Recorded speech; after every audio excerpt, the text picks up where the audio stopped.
இந்த சோல்பரி கண்டிஷன்ல இருந்து நாங்கள் விலத்தி குடியரசாக போறோம்னு சொல்லி அவர்கள் தங்களை பெருமைப்படுத்திய அதே வேளையில எங்கட நாடும் தனித்துவமாக விடப்பட்டது.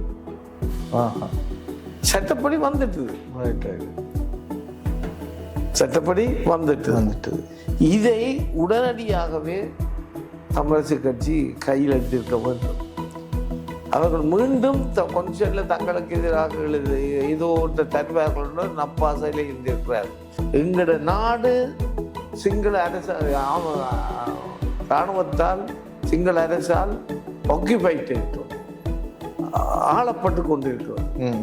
அதை அகற்றுவதற்கான போர் தான் விடுதலை புலிகளால் முன்னெடுக்கப்பட்டது. தனிநாடு வந்துட்டு அவர்கள் வட்டுக்கோட்டையில் இயக்கின தீர்மானத்துக்குத்தான் 77ஆம் ஆண்டு அங்கீகாரம் பொதுமக்கள் அங்கீகரித்தாங்க. இந்த ப்ரோசஸ், இந்த முன்னெடுப்பை எவ்வளவு சட்ட ரீதியானது சரியானது என்பதை நாங்கள் உலகுக்கு கொண்டு போய் சேர்த்திருக்கிறோமா? முஸ்லிம்கள் தமிழர் அவர்களை முஸ்லிம்கள் என்று பேர் சொல்லி அழைத்த அதை நாங்கள் மறுத்திருக்க வேண்டும். முஸ்லீம் சமயம் அப்ப நீ பௌத்தன் என்று சொல்றியா, அல்லது எங்களை ஹிந்து என்று சொல்றியா, அல்ல கிறிஸ்டியன் என்று சொல்றியா? இப்படியா நாட்டில் மத ரீதியாக பிரிக்கப்பட்டிருக்கா, மொழி ரீதியாக பிரிக்கப்பட்டிருக்கா? வழக்குக்கு ஒழுங்காக ஜிஆர்டி நான் போய் இருந்து கேட்டுக்கொண்டிருக்கிறார். இல்லை நான் இப்போ திருச்சியெல்லாம் இந்த டாக்குமெண்ட் எல்லாம் உங்களுக்கு ஆதாரமாக இருக்கிறது போகும்பொழுது எல்லாம் இருந்து கொண்டு வரேன். அப்போ திருச்சியெல்லாம் சொல்லியிருக்கிறார் ஜிஆருக்கு, இது நான் யாழ்ப்பாணம் நூல் நிலையத்தில் இல்லாமல் இருக்கேன். ஜேஆர் வந்ததும் யாழ்ப்பாண நூலியம் எரிக்கப்பட்டது காரணம் இந்த தமிழர்கள் இந்த அடிப்படை வரலாறு இல்லாமல் இதுக்கு ஒரு பின்னணி இருக்கிறது. இப்பொழுது நாங்கள் முள்ளிவாய்க்கால் நினைவு வாரத்தில் இருக்கிறோம். இறுதி காலகட்ட யுத்தம் நடைபெற்ற காலப்பகுதியில் நாங்கள் இப்பொழுது இருக்கிறோம். இந்த இடத்தில் நான் ஒரு முக்கியமான கேள்வியை உங்களிடத்தில் கேட்கின்றேன். அதாவது இறுதி யுத்தம் என்பது இலங்கை அரசாங்கத்தினராலும் இந்திய அரசினாலும் அதனுடன் உலக நாடுகளின் வல்லாதிக்கம் மிக்க அல்லது பலம் பொருந்திய அரசுகளாலும் ஒன்றிணைந்து இந்த இறுதி யுத்தம் மேற்கொள்ளப்பட்டு மிகவும் குறுகிய மக்கள் தொகை கொண்ட ஈழத்தமிழர்களின் போராட்டம் நிர்மூலமாக்கப்பட்டது நாம் அறிந்த செய்தி. அந்த யுத்தம் முடிவடைந்ததன் பிறகு இந்த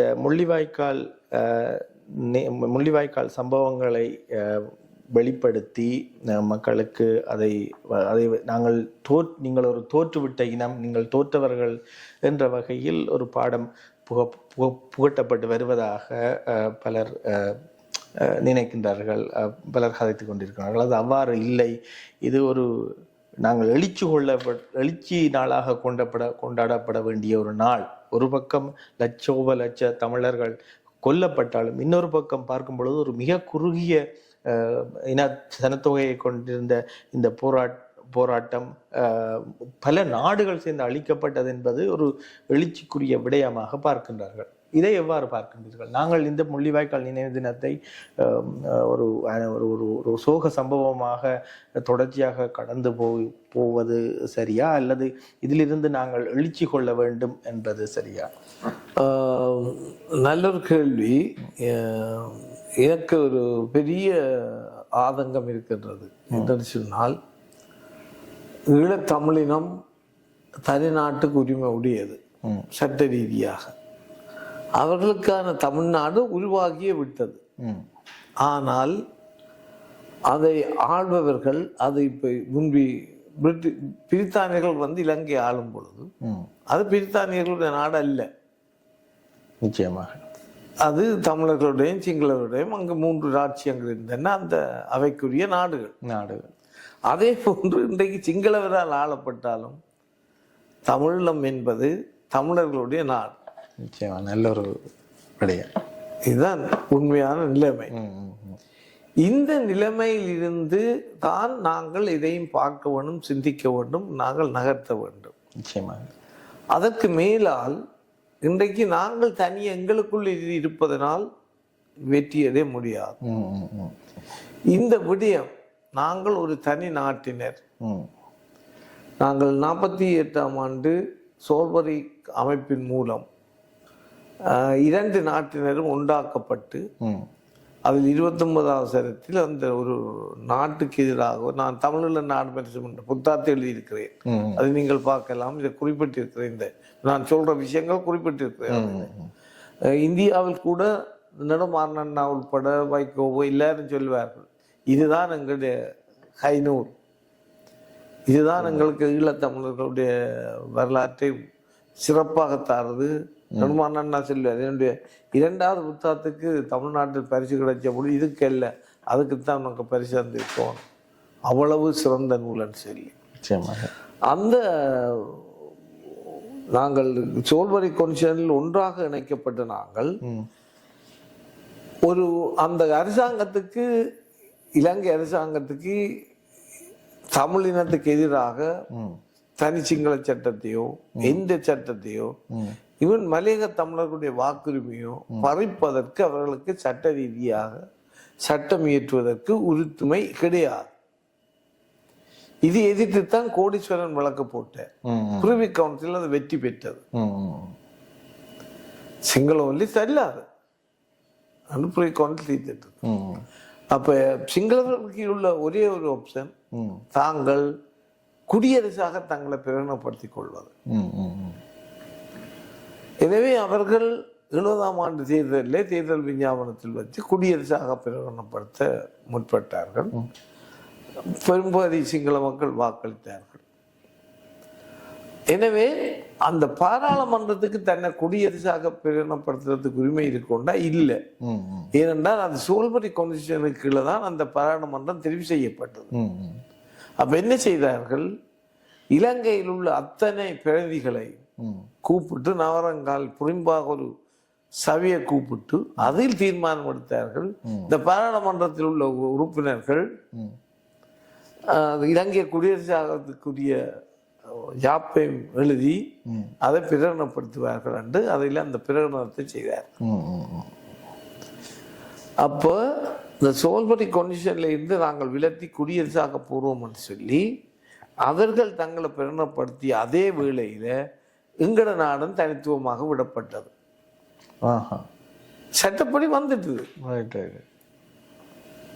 சட்டப்படி வந்துட்டு இதை உடனடியாகவே தமிழரசு கட்சி கையில் எடுத்திருக்க வேண்டும். அவர்கள் மீண்டும் கொன்ஸ்டியூஷன்ல தங்களுக்கு எதிராக ஏதோ ஒன்று தருவார்கள் நப்பாசையில இருந்திருக்கிறார்கள். மேபி இந்த இதே கொல்வி நாட்கள் அதில் இருந்த பொழுதோ தெரியாது. நான் கொல்வி நாட்களோடு எண்ணம் பெற்ற ஆக்களோட கதைக்கும் பொழுது சொன்னார்கள், நாங்கள் தமிழரசு கட்சியை நம்ப தயாராக இல்லை. எங்களுக்கு 65ஆம் ஆண்டு எங்களுக்கு என்ன செய்தார்கள், நாங்கள் போய் இவ்வளவு நாள் காவல் காத்து கொண்டிருந்தோம், இதெல்லாம் தாரம் என்று சொன்னோம். இவர்கள் கவனிக்கவே இல்லை.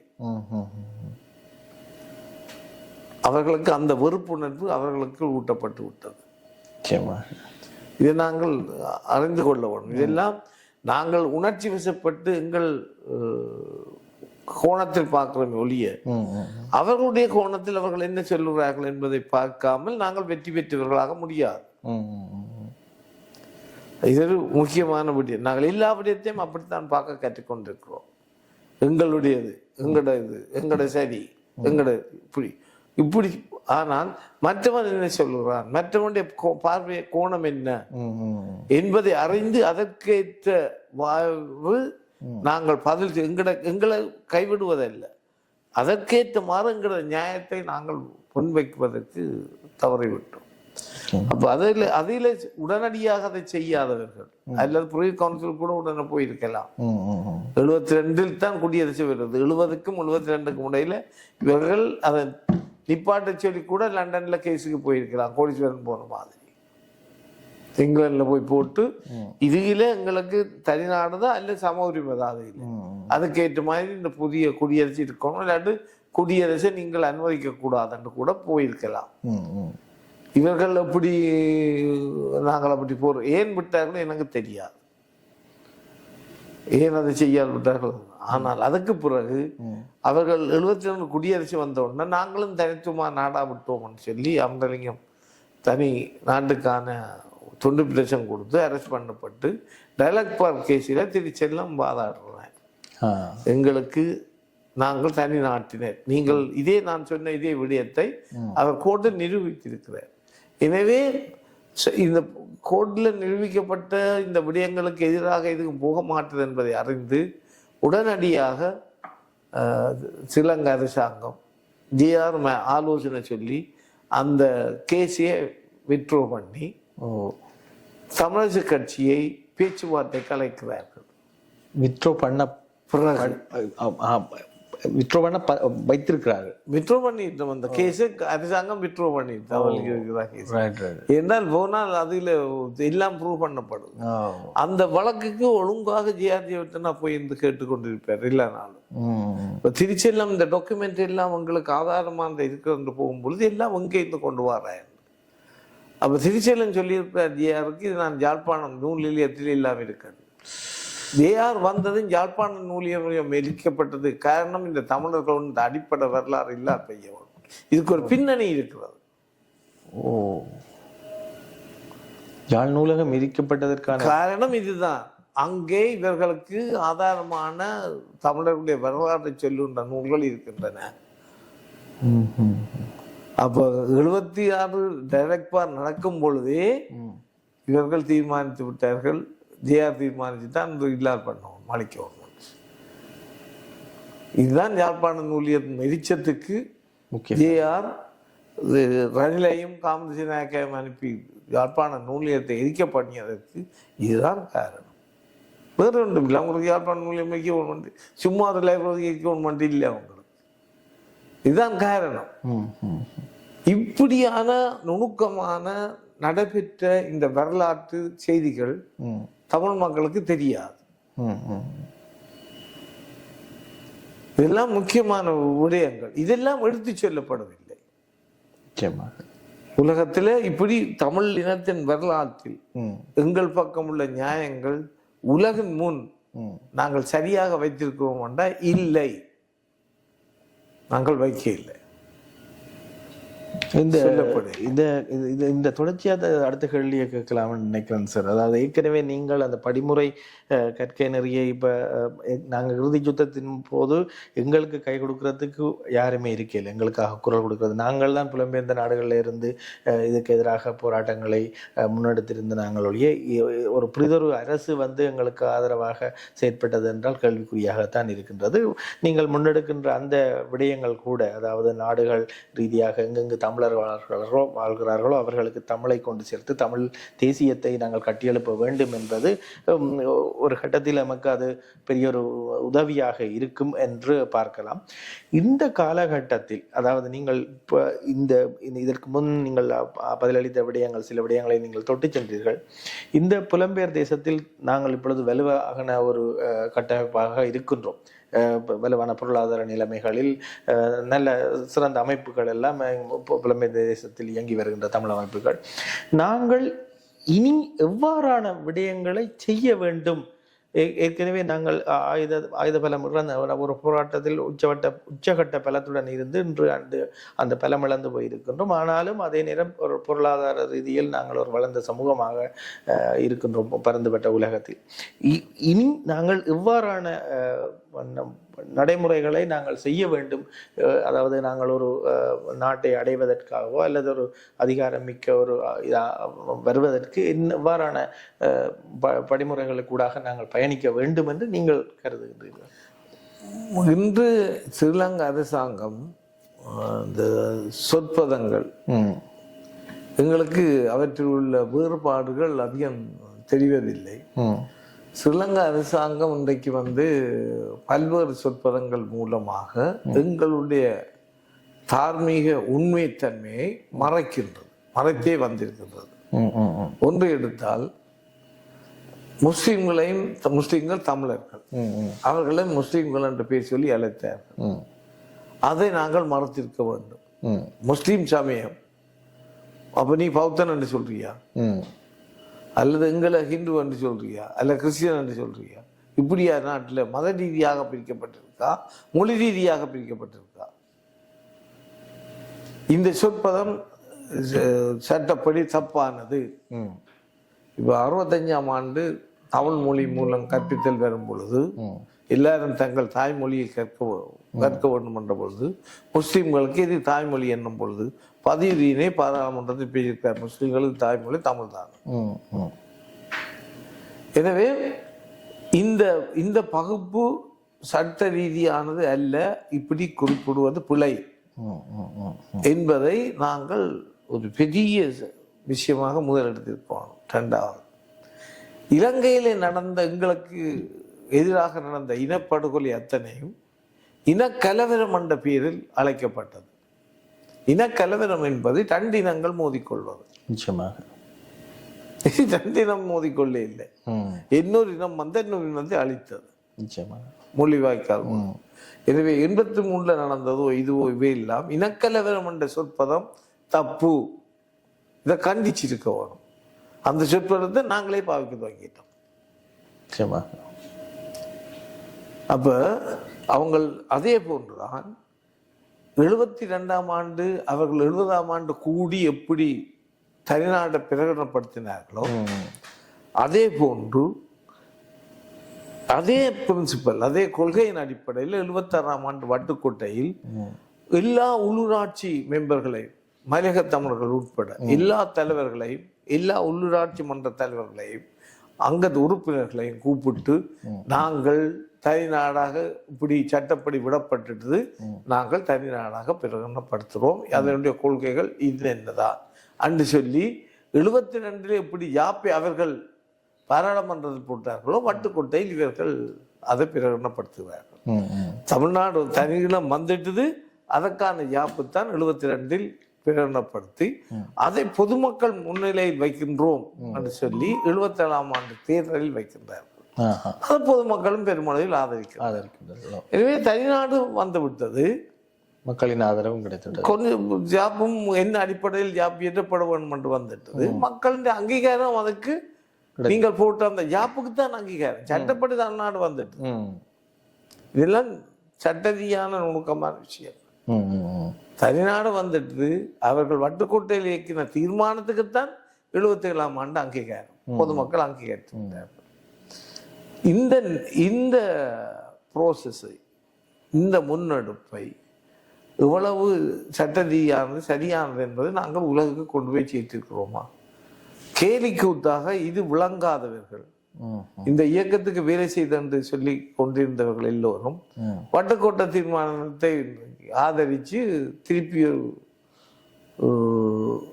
ஒரு வாக்கெடுப்பு நடத்தினார்கள். இது பகுதி அது அங்கீகாரம் பெற்று அது எங்க நிலைக்கு போய் அதை நீ முன்னெடுக்க வேணுமே ஒழிய அந்த இடத்துல இருந்து வாக்கெடுப்பு அதுக்கு என்ன விஷயம்? இதை நீ எழுஞ்ச மட்டும் நீ சொல்லியிருக்கணும். இந்த இப்படிதான் ப்ராசஸ். 47 கொஞ்சம் 47 கான்ஸ்டியூஷன் இப்படி அதை உடைச்சு அது கோடீஸ்வரன் விளக்கப்படி 72 இவர்கள் எப்படி கூடுகிறார்கள், அதே மாதிரி தான் நாங்களும் கூடுகிறோம். அது எப்படி அவர்கள் விலத்தி போனோன்னா தனிநாடாக வந்துட்டது. என்னுடைய புத்தகத்தை கூட நான் எழுதியிருக்கிறேன். இந்த மக்கள் ஆணை 77ஆம் ஆண்டு கொடுத்த மக்கள் ஆணையை எங்கட நாடு சிங்கள அரசு இராணுவத்தால் சிங்கள அரசால் ஆக்கியூபைட் டெரிட்டரி ஆளப்பட்டு கொண்டிருக்கிறது. அதை அகற்றுவதற்கான போர் தான் விடுதலை புலிகளால் முன்னெடுக்கப்பட்டது. நான் அதுல மக்கள் ஆணை மீறிய கூட்டம் 2 போட்டு மக்கள் ஆணை ஏற்ற விடுதலை புலிகள் என்றே தலைப்பில் நான் சொல்லியிருக்கிறேன். அப்ப விடுதலை புலிகள் போராடினது எங்கட நாட்டில இருக்கிற ஆக்கியூபைட் ஆர்மி அகற்றத்துக்குரிய தனிநாடு வந்துட்டுது. எப்பயோ வந்து மிக முக்கியமான விடயம் இது. தனிநாடு இருக்குது, அந்த நாடு சிங்கள நாட்டோட சேர்ந்து எங்க போகுதாண்டா, இப்ப இந்த அடிப்படையில எங்க போகுது, அதுகள் அரசியல் ரீதியான ஒழுங்குகள். ஆனா தமிழருக்கு அந்த நாடு இருக்குது. அந்த நிலப்பாட்டை நாங்கள் உலகுக்கு முன்னால எவ்வளவு தூரம் வைத்திருக்கிறோம் என்பது எனக்கு தெரியாது. நிச்சயமா சார். அது நான் இப்ப அடுத்த கேள்வியும் அப்படித்தான் கேட்கிறேன். நீங்க என்னடா இப்ப பாத்தீங்கன்னு சொல்லி சொன்னா, இலங்கையில யுத்தத்துக்கு பிறகு இலங்கையில் உள்ள தமிழ் கட்சிகள், தமிழ் கட்சி ஒன்ற ஒரு விடயத்தை முன்னெடுத்து, அதாவது நாங்கள் சமஷ்டி நோக்கி நகர்ந்தால் இன்னொரு கட்சி அதை தடுப்பதும், புலம்பெயர் நாடுகளில் ஒரு அமைப்பு ஏதாவது ஒரு நடவடிக்கை, ஏதாவது ஒரு தீர்வை நோக்கி, ஏதாவது ஒரு பேச்சுவார்த்தையை நோக்கி இன்னொரு அமைப்பு அதற்கு எதிராக போராடுவதும், ஆக ஒவ்வொருத்தரை தாழ்த்தியும் வீழ்த்தியும் நடந்து கொண்டிருக்க, தாயகத்தில் சிங்கள ஆட்சியாளர்களின் ஆதரவு தமிழர்கள் வாழும் பகுதியில் அதிகரித்து வருவதாக அண்மையில் நாங்கள் பார்க்கக்கூடியதாக இருக்கிறது. எங்களுக்குள் நாங்கள் முட்டி மோதி கொண்டிருக்க அவர்கள் ஊடுருவி வருகிறார்கள் என்று அவர்களை பெரிதாக எமது மக்கள் கொண்டாடுவதாக நாங்கள் பார்க்கின்றோம். இதை நீங்கள் எவ்வாறு? இது அதுதான் நான் இங்கே ஞானேஸ்வரன் என்னுடைய நண்பர் இருக்கிறேன். நான் இவரையும் குறை கூடவில்லை. இந்த தமிழீழ நாடு மெரசு என்ற புத்தகத்தை பார்த்தீங்கள் என்றால் ஆதி காலத்திலிருந்து தமிழர்களுடைய அரசியல் வரலாறு எழுதியிருக்கிறேன். எந்த ஒரு அரசியல் தலைவன் மீதும், ராமநாதன் மீதோ, அருணாச்சலம் மீதோ, ரஷ்ய மீதோ, ஜிஜி பொன்னம்பலம் மீதோ, சுந்தர்லிங்கத்தின் மீதோ, அல்ல நவரத்னத்தின் மீதோ, அல்ல தலைவர் பிரபாகரன் மீதோ எந்தவித குறையும் கூறவில்லை. எல்லோரும் தமிழினத்துக்கு செய்த நன்மைகளையும் இப்படி தமிழர்களுடைய நாட்டை அடைவதற்கு, சுதந்திரத்தை அடைவதற்கு பாடுபட்டார்கள் என்பதைத்தான், அந்த போராட்ட வரலாற்றை தான் நான் எழுதியிருக்கிறேன் ஒழிய. ஆனா இவர்கள் தவறவிட்ட குறைபாடு நான் 65 சொன்ன மாதிரி, இப்ப நான் குறை சொன்ன மாதிரி நிறையவே இருக்கிறது. எல்லாரிடமும் இருக்கிறது, நிறையவே இருக்கின்றது. அதுகளை சொன்னால் அபிமானம் மிக்கவர்களால முழுமையாக சிலரை ஏற்றுக்கொள்ள முடியாமல் இருக்கும். இதுதான் எங்களிடம் உள்ள குழப்பம். நாங்கள் உணர்ச்சி வசப்பட்டு சிந்திக்க போறோமா, அறிவு ரீதியாக சிந்திக்க போறோமா? அறிவு ரீதியாக உலக யதார்த்தத்தை புரிஞ்சு கொண்டு சிந்திச்சு நாங்கள் நகர்வுகளை மேற்கொள்ளவில்லையானால் நாங்கள் வெற்றி அடைய முடியாது. ஒவ்வொரு ஒரு தலைவன் 100 விஷயங்கள்ல செய்யல, அதுல 80% விஷயம் சரியாக அமையும், வெற்றிகரமானது அமையும். 20 ஒரு தவறுதான பாதைக்கு கொண்டு போய் விடலாம். அதற்காக அவர் தவறானவர் என்றதல்ல கருத்து. ஆனா அந்த 20% நாங்கள் ஆய்வு செய்து நாங்கள் அதை பிழைய விடாமல் நடப்பதற்கு பார்க்க வேண்டும். அதற்காகத்தான் ஆய்வு செய்கிறது. இதை நாங்கள் உணர்ந்து கொள்ள வேண்டும். இதை உணராமல் எங்களுடைய போக்கு, இதால் பலரும் அந்த குறைகளை அல்லது அதில் நாங்கள் இப்படி நடந்திருக்க வேண்டும் என்ற விடயங்களை எடுத்து ஆய்வு செய்யாமல் நாங்கள் முன்னோக்கி போய்கொண்டே இருக்கிறோம். இது முக்கியமானது. நான் தலைவருக்கு ஒரு கடிதம் எழுதினேன் பேச்சுவார்த்தை தொடங்கினோடு. இங்கே இருக்கின்ற ஞானேஸ்வரன் அவரிடம் தான் கொடுத்து அனுப்பினேன். தலைவர் வாசிச்சார், 2 தினம் வாசிச்சதாக அவரை சொன்னார். நீங்கள் இயல்பு வாழ்க்கை என்பதை முன்வைக்காமல் பேச்சுவார்த்தையில் முதலாவது படியாக தமிழர்கள் நீங்கள் என்ன அதிகாரத்தையும் தயாருங்கோ, அது வேற விஷயம். தமிழர்களுடைய பாரம்பரிய பிரதேசம் எல்லைக்கூட இது என்பதை முதலாவது தீர்மானிப்போம். தமிழர்களுடைய ஆட்சி, உள்ளூராட்சி சபை தான் எங்களுக்கு அதிகாரத்தை பார்ப்போம். அதுக்கு என்ன அதிகாரம் வேண்டும் முதல். அந்த அதிகாரத்துக்கான எல்லை கொண்ட பிரதேசம் எது என்பதை முதல் வரையறை செய்வோம். அன்று பேச்சுவார்த்தையில் முதல் எடுங்கள் என்று சொல்லி நான் எழுதியிருந்தேன். அதை அந்த சபையில் எடுத்திருந்தால் சிங்களவன் குழப்பிக் கொண்டு போயிருந்தால் அவன் குழப்பினதான் முடியும். ஏற்றுக்கொண்டிருந்தால் இன்றைக்கு சர்வதேசத்தின் முன் நாங்கள் சொல்லலாம், இட்ஸ் ஆக்கியூபைட் டெரிட்டோரியல்.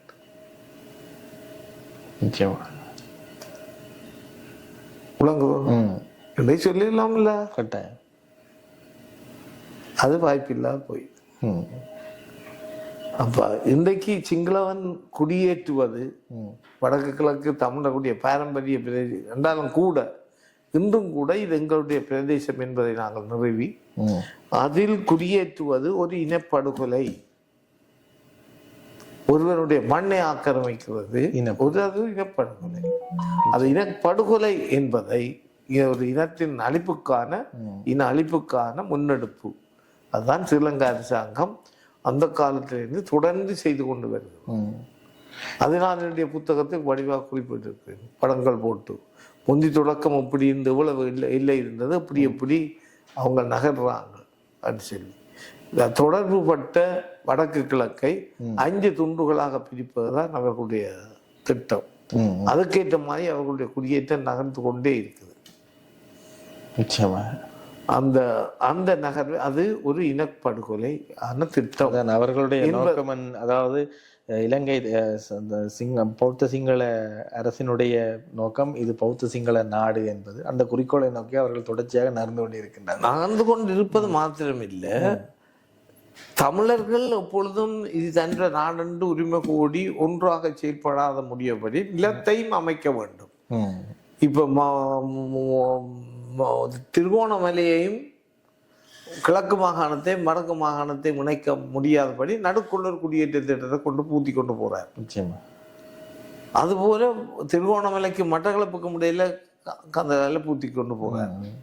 இந்தியாவில் மன்னார் பகுதி இது இப்படியாக இந்த தமிழர்களுடைய பாரம்பரிய பிரதேசம் ஒன்றுபட்டு நிலத்தால் ஒன்றுபட்டு இருக்காமல் அது துண்டாட வேண்டும் என்பது அவருடைய திட்டம். இது ஒரு இனத்துக்கான படுகொலைய விஷயம். இது குடியேற்றம், இது ஒரே நாடு, நாங்கள் இங்கே குடியேற்றுவோம் என்றது இல்லை கருத்து. இதுல குடியேற்றது உங்களுக்கு உரிமை இல்லை.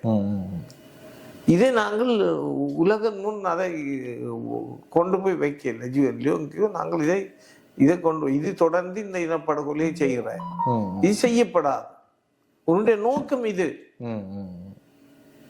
இந்த நோக்கத்தை நிப்பாட்டு என்று சொல்லி இந்த கட்சிகளோட ஒன்றிணைஞ்சு வாழ்ந்திருக்கணும், பிரிஞ்சு வாழ்ந்திருக்கணும். இவளெல்லாம் ஏன் இதை சொல்லி எழுதினம் இல்லை, இது செய்யப்படாதுன்னு சொல்லி. நீங்கள் இதுக்காகத்தான் செய்கிறீர்கள், இது எங்களுக்கு தெரியும். என்ற புத்தகத்தில் நான் எழுதியிருக்கிறேன், இதற்காகத்தான் செய்கிறீர்கள், எங்களுக்கு தெரியும். இது செய்யக்கூடாது. நீங்கள் செய்கிறீர்கள் என்றால் எங்களை துண்டாடுவதுதான் உங்களோட அடிப்படை கொள்கை. அப்ப நீங்கள் ஒரு இலங்கை, ஒரு மக்கள், சகோதரர்கள் என்று விவரம் பேச முடியாது. இந்த நாட்டில் பேச வேணுமோ நீ முதல் இதை நிப்பாட்டு, இந்த கள்ளத்தனத்தை நிப்பாட்டு. இது வெளிப்படையாக சொல்லுறீர்கள். இல்லை, எனக்கு இது விளங்கல. பாராளுமன்றத்தில் இருக்கிறோம், போய் எல்லாம் இருக்கிறோம், பெரிய சட்டத்தரணிகள் இருக்கிறோம், அமைப்புகள் இருக்குது, பத்திரிகைகள் இருக்குது. இது ஏன் செய்கிறீர்கள்? இல்லை, கதைக்கப்பட வேண்டிய விடயங்களை தொடுவதில்லை என்பது. அப்ப எங்கட தோல்விக்கு காரணம் நாங்கள் எங்கட வலுவான பக்கத்தையும் அந்த எங்கட வலுவை குலைப்பதற்கு சிங்களம் எப்படி அசைந்து கொண்டிருக்கிறார் என்பதையும் வெளிப்படையாக சொல்லுவதற்கும், அல்லது அவன் உடை நீ ஏன் செய்கிறான்னு என்ன தெரியும் சொல்ல, என்ன பிரச்சனை?